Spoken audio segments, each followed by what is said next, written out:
Evening, boys and girls. Just setting myself up. Welcome to today. I've got a nice easy run. I'm not training. Yay! I just had literally 3 days back-to-back training, so I lost 3 days worth of uploading. So I'm going to be catching myself up quicker than I thought. So it might be a case of my uploading schedule changes. I wasn't expecting it to be like this, if that makes sense.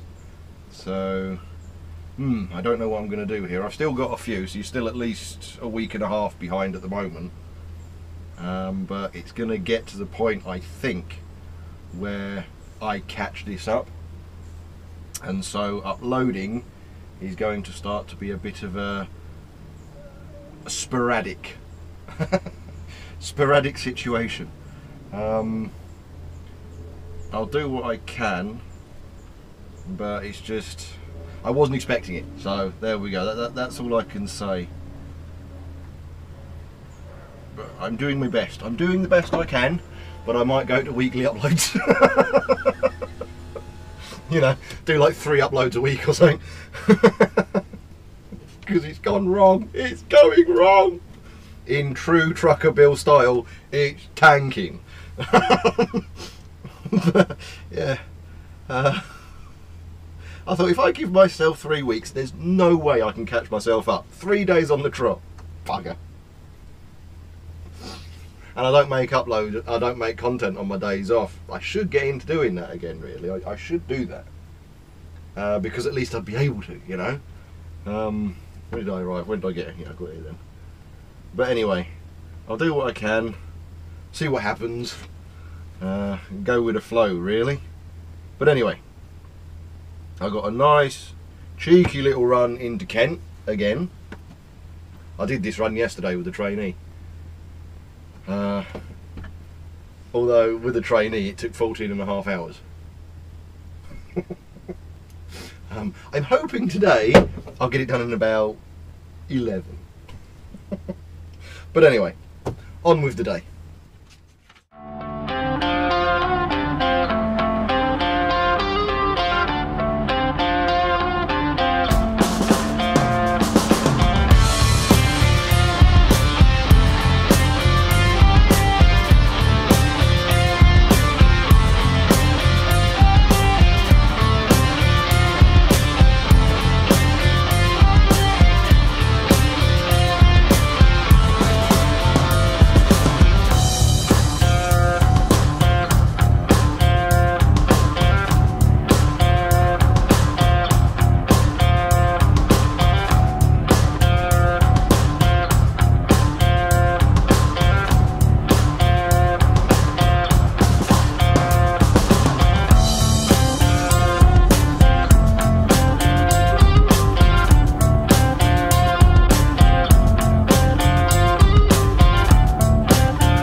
I've arrived at my destination and it's that farm, and I didn't put my forward facing camera because it's just round the corner of where I've been. I didn't see the point, and I really wish I had have done, because the self-control I've just had to, oh mate, it's unreal. That's an intelligent place to put it, isn't it? Because I've got to go wide just here, you numpty bollock. Well, if I catch him with the back of my trailer, that's his bloody fault. Anyway, but going down the high street, and there's a guy, he's got high vis on and all that kind of stuff, so he's going home from work, wherever it was, and he's standing at a crossing, traffic light control crossing. I've completely forgotten the name of him, I'm an idiot, whatever. Anyway, he's standing there waiting, and he's literally dead centre of this massive puddle. Tens of gallons of water there easily, maybe a bit more. And I'm barreling down this road towards him. And this, I know it's illegal, can't get it. I know. But the self-control it took for me to slam my brakes on and slow down and just go through it so he didn't get an absolute tsunami obliterate the poor twit. Oh, the self-control.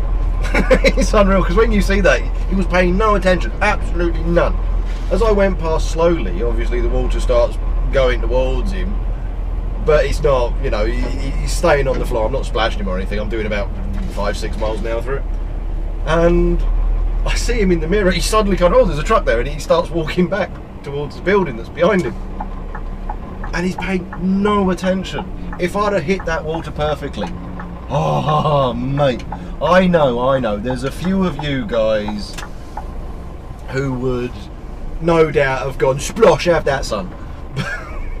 But the self-control, I know, it's, what is it, careless driving, isn't it, or something like that. But my camera wasn't recording, so I could have done and got away with it. But hey, I'd have pressure washed the crap out of him. I'd have obliterated him.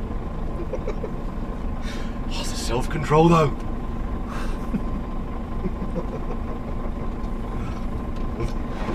I know, I'm nasty. I'm nasty. You shouldn't do that. It's not nice.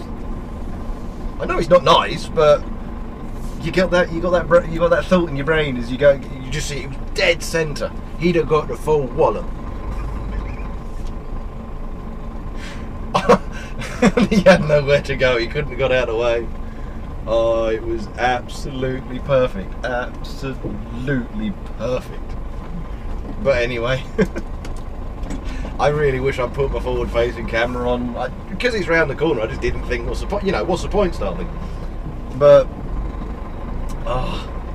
you'd have seen it. You'd have just seen me slow right down and go nice and cautiously, and you'd have probably been sitting there going, "You should have just gone wallop."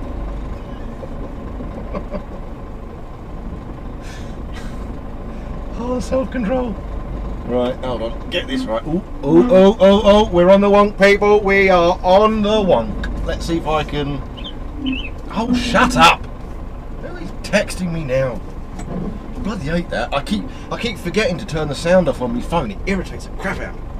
When people text you when you drive, no, I've got something to say. Well, I'm driving, sorry. Why haven't you responded in an hour? Because I'm driving, numbnuts. They know what I do for a bloody living. Usually I turn the sound off, but I forgot. Anyway, that should do for that. I've got to go and open the doors. Right, put my lovely AFE high-vis on. Supplied by AFE, free of charge. Anyway, back in a second. I'm back. Can you hear the fridge going? Oh, here comes somebody to load me, so it shouldn't take too long. Yeah, but that guy, it was perfect. Absolutely perfect. Mate, I could have pressure washed him. Oh well, shouldn't think like that. Right. There he goes. Just in case he wanted a word, you know, I thought I'll take a moment just in case he wants to have a word. But I've probably only got a couple of pallets, so we shouldn't take too long. And then I've got a bash down to Canterbury area, then down to Ashford, and then I should go straight back, I think. But oh yes, that's one. Right, okie dokie. Somebody asked me a question in one of my older uploads, because I know people are discovering me and going all the way back through them, and I took a screenshot of it. Bear with me one moment. Lovely jubbly. Right.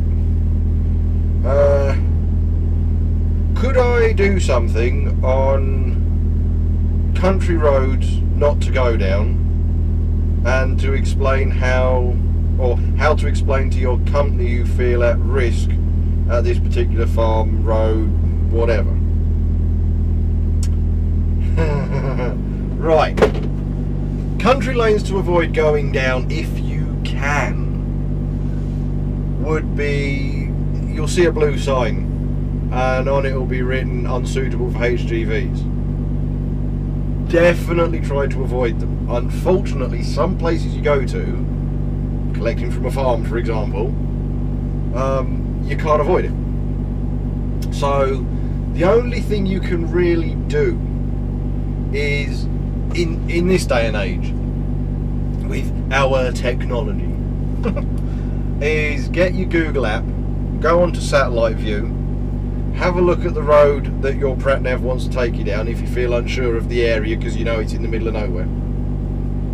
Always cross-reference everything with Google app, because you can get street view, you can get satellite view, you can you know, when you're at one destination you'll be there for an hour, you can go use street view and go all the way along the street and see what obstacles you're going to come up against. It's brilliant. But just use it, have a good old shufty, have a good old look, and just be careful. Phoning your boss and explaining you don't feel confident going down a road when you're going to most likely, hopefully, have a truck-based sat-nav, a good one, not one of these cheap bleating things. You know, you're talking Garmin, TomTom, Snooper, things like that. And you've got Google app.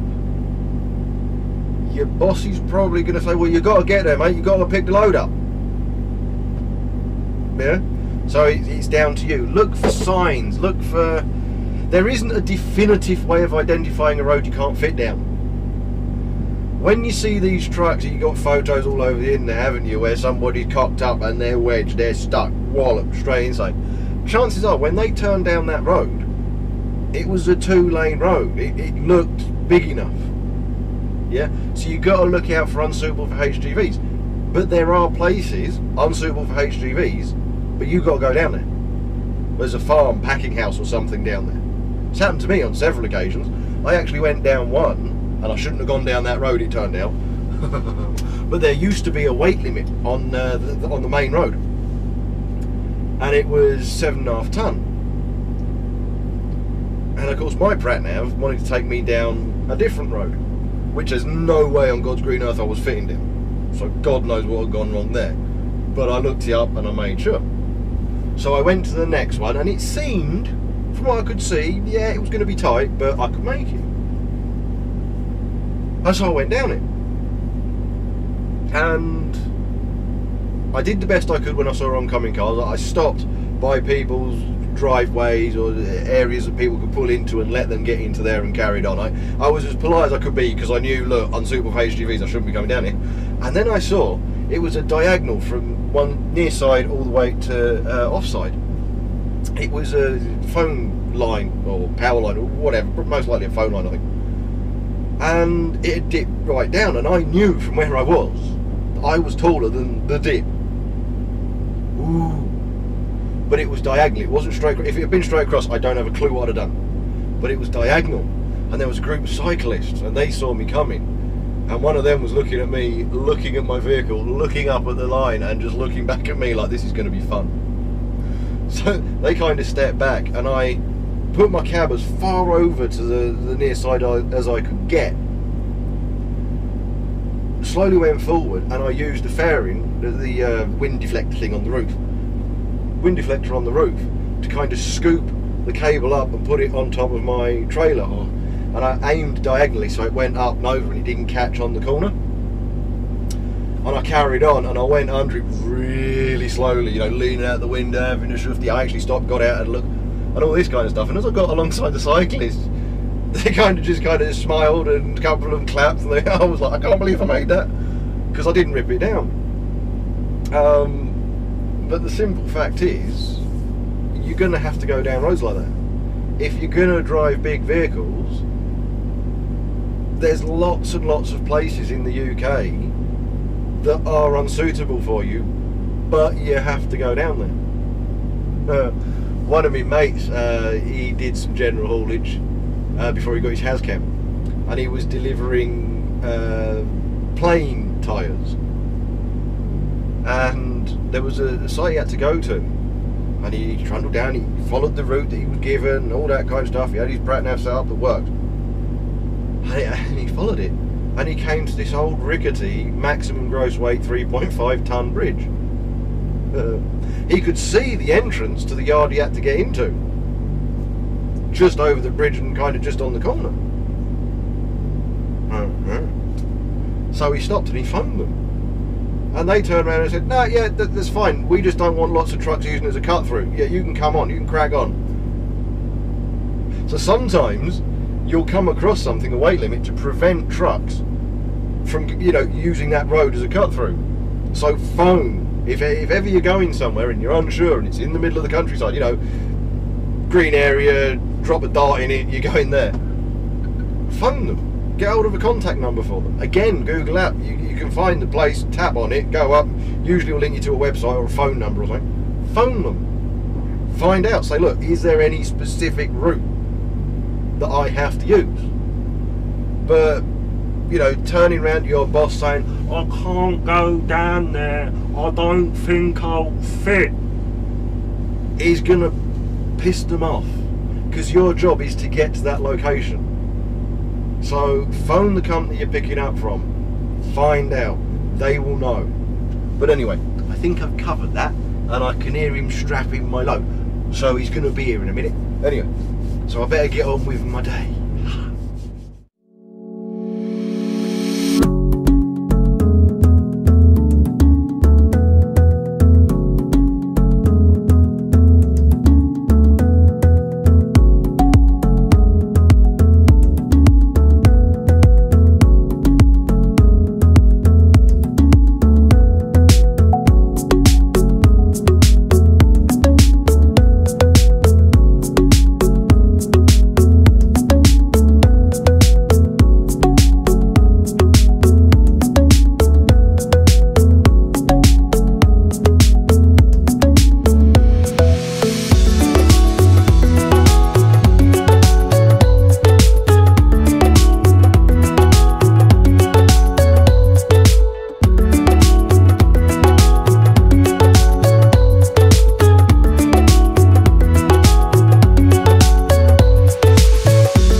I have finished my day. Been a bit shorter than I was anticipating it, but such is life. I'm not going to argue too much. The annoyance for me is I started at 1300. I got to start at 11 AM tomorrow, and I got back to the yard, had some time, you know, and I went up, chatted to transport dude, as you do, and he had no clue who was doing what or what was going on or anything like that, but he had a huge number of spare drivers. Quite unusual as a general rule. It is quite unusual. And I was sitting there, I was waiting, he's like, no, I've got to look through this, I've got to make sure of that, so on and so forth, which is fair enough, I understand it completely. And after a while, I've been sitting there nearly an hour. And of course, I went from essentially 13 hours before my shift was to start, I went down to nearly 11 hours. I'm 12 hours now. By the time I've actually finished, you know, done the paperwork and so on and so forth, it'll be 11 and a half hours. And there's pretty much no need for it. There's no reason for it. I'm just sitting there, and it's like, well, yes, I'm in 11. You don't need me. You've got a lot of spare drivers. Oh yeah, but I don't know what's going on. I've got to look at this. I've got to look at that. All this kind of stuff. And you sit there and you think, well, now I've gone from having, say, 12 hours between my shift, once obviously you've cleaned up, diesel up, done your paperwork and all that jazz, to just over 11 hours, and I've got an hour's commute. You sit there and you think, well, hold on a minute, I don't want to hit the bin. If I can do that just right, lovely. And you sit there and you think, well, you know, now what? But, oh well. Anyway, thanks for watching. Like, subscribe, share about, do whatever it is you usually do. I'll see you in the next one. That thing's making funny lights, so chances are the battery's going flat or something's gone wrong. God knows how this is going to come out, but cheers for watching. Links are below in the description as usual.